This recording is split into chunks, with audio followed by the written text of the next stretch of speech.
such environment and with special needs. One is that they get education and nobody is left behind. Two is that we need to create environments and within our school ecosystem that ensures that these kids feel belonging, because sometimes they feel excluded, and sometimes with the issues of disabilities, some communities and sometimes so many people exclude these children from so many things. And one is that there is question of stigma of the situation in which they are in, and sometimes even ourselves as policymakers, we do not sometimes ensure that we provide an equal opportunity for all our children. In some circumstances, these kids feel left out, and we have to make sure that that does not happen. In this country, we have invested in this subsector. I say that all our resources on infrastructure, 25% of it, we channel it to schools that handle our children with special needs. When we do capitation, we do top-ups, so that in our secondary school, we do a top-up of 37,000 for every learner with special needs. In our primary school, we do a top-up of 2,300. And we give a boarding component of around 11,000. There is also some grants which we give for them to be able to meet the cost of staff who work for these children in that school environment. So it is so important that every time that we do policies on our children, we have to bear in mind that there are children who have been gifted differently. And therefore, when we are making policies, we ensure that those policies take care of all of us. Yeah. What's the main challenge that the forum will address? It's the whole question of inclusion and inclusivity, because that is the real thing today. That we say education is the biggest equalizer, and we can only ensure that it is for sure the biggest equalizer if we are giving everybody an equal chance, notwithstanding the circumstances of a child. So we must not leave anybody behind. We must ensure that everybody's potential is nurtured. And that is what we are discussing here today. Yeah. Okay. Yeah, we have some questions. Personally, I have a question. You see that innovation and ICT has enabled education to be a little bit easier and more accessible. What are we doing to ensure that children with special needs can access devices? Yeah, one is that today when we go to KICD, is that when they are approving content to be delivered to our schools, is that such content should be for both learners of our regular schools and learners with special needs. So every publisher is required that we adopt this particular content to meet the requirements of children living with disability. In terms of devices, as I mentioned inside, last year the President directed us to do a factory that will be assembling and manufacturing assistive devices for our children. And these devices even include keyboards that are friendly to our kids. They include the hearing aids. They include all that which our children require to make them learn in a conducive and friendly environment. So, and I can tell you today, technology has been able to support our special needs kids to be able to appreciate learning better. Not so long ago, we had an exhibition at Coucil, almost 2 months ago, which we are looking at technologies that support children with special needs. And you can see today that there is a lot of investment by investors to ensure that our children with special needs are able to benefit more than we benefited before, leveraging on technology. Because technology is the way to go. And today, even if you visit, I'm not sure whether some of us have visited Coucil, the Kenyan Institute for Special Education. You will be able to appreciate some of these technologies that I'm talking about, because some of it is already there. Going forward, next year, we are going to put up a modern center at Coucil that will be able to display and work with technology in assisting our children. Yeah. Most of these children, especially, most of them actually, you see the caregiver or the parent has to spend a lot of time with them, taking them to school, picking them back, and by the end of the day, that parent or caregiver has no time to be able to earn a living or otherwise. They are totally committed to that child. What support are you giving to the caregivers?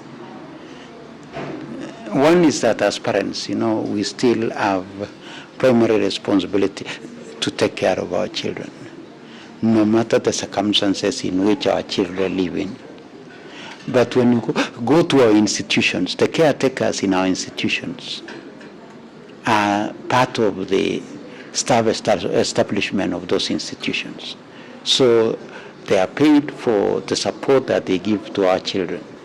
So, and that's why I talked about grants that we give to these schools so that they take care of this other personnel who either support the student or even support the teacher, because some of our teachers may be blind, they might be requiring somebody to assist them. They could be physically, they require somebody to move their wheelchair. And these people are part of the ecosystem of our work environment. Yeah. Lastly, maybe about their awareness, creating awareness and campaigns within communities that some of these schools are. We realize that some of the schools that are have inclusion facilities, the community around them, are we doing anything to sensitize them so that they can be part of the support system that we need? When you see the cane, do they understand what it means? I think today the question of stigma has gone down.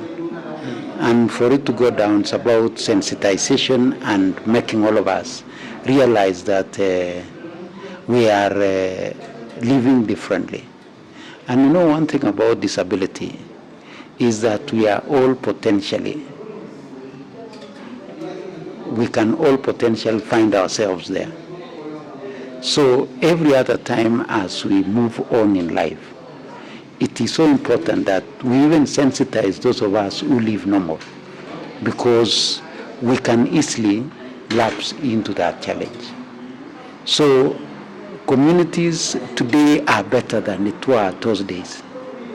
If you remember, those of us who are slightly older, is that when a family got a child with disability, they looked at it as though it is something that should not have come to them.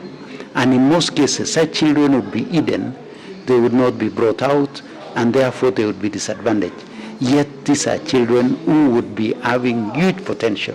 It's only that they are living with certain disabilities. So I think we are better placed today with technology, with our phones, with all the TV, with all the media out there. We've been able to sensitize ourselves, and we appreciate that we can nurture the potential of any child, notwithstanding the circumstances in which they find themselves in. Yeah. Okay, thank you so much, Mr. P.S. My name is Osea Longiro. I'm from Elimu TV. I have a question, maybe two. Okay, you have said the ministry is playing a role to create an environment, a very healthy environment to each and every learner. Actually, giving a provision of the quality education to everyone from all walks of life. So my question comes this way. We understand mental health as one of the specialty, as a disability actually.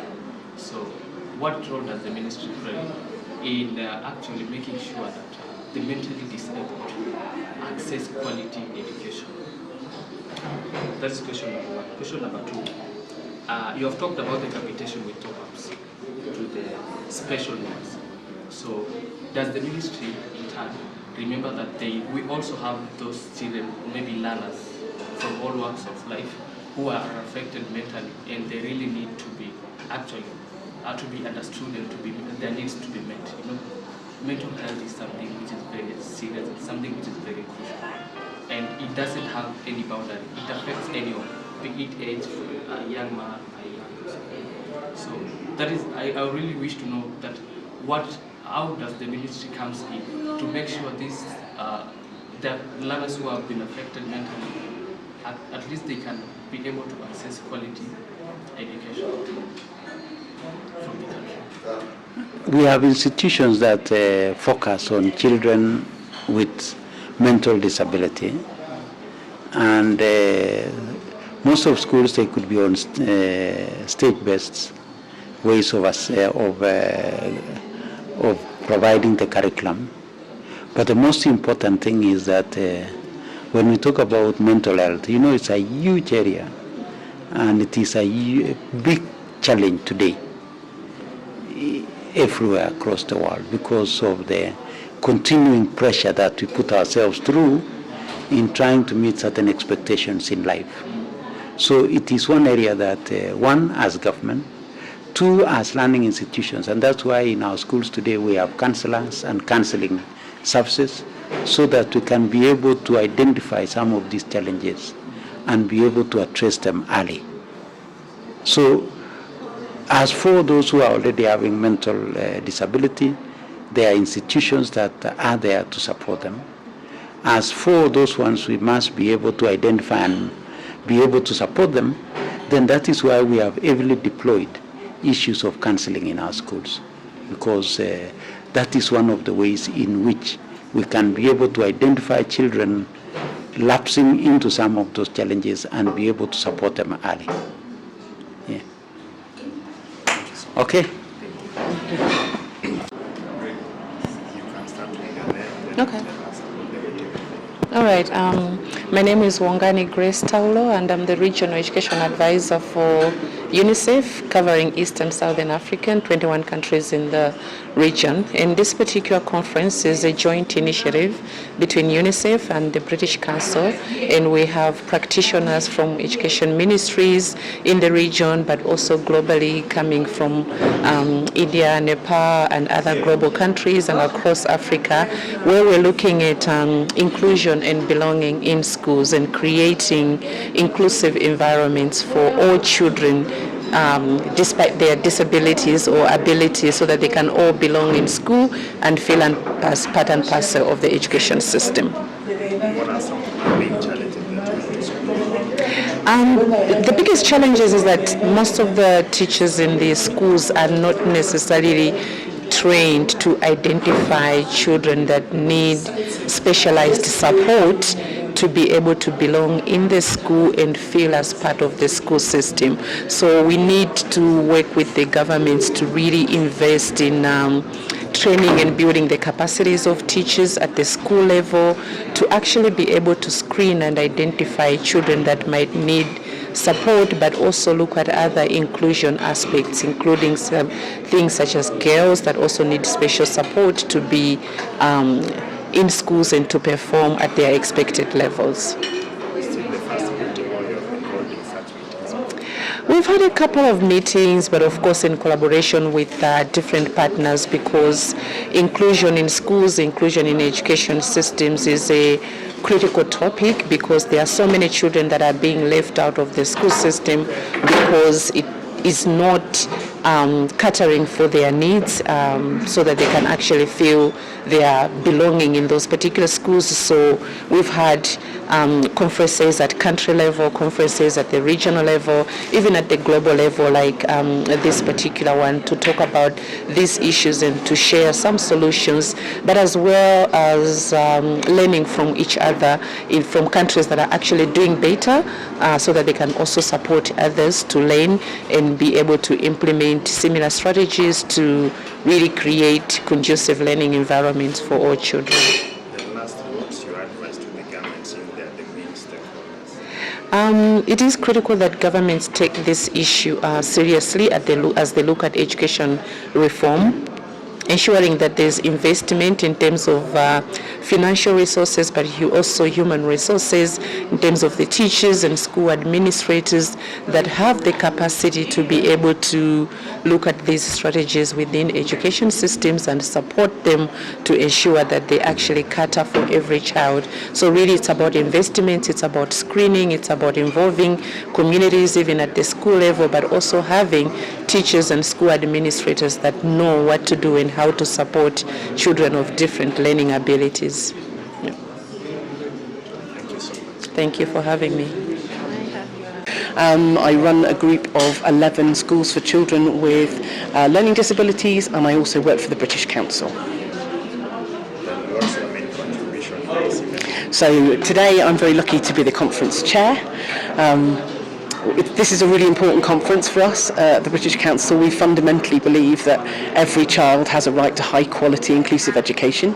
We know that's a challenge in every country around the world, and so it's really important that we bring people together to share some of those challenges and to talk about solutions and ways of working that can make our schools more inclusive.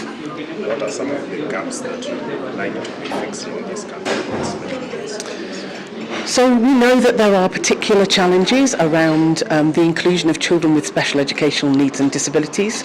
We know we have particular challenges around the inclusion of girls in some particular places, and we also know that sometimes the language of instruction can be a challenge for certain children who maybe have moved into a country where they don't speak the home language of that particular country. So those are three groups of young people that we're thinking about particularly at the moment.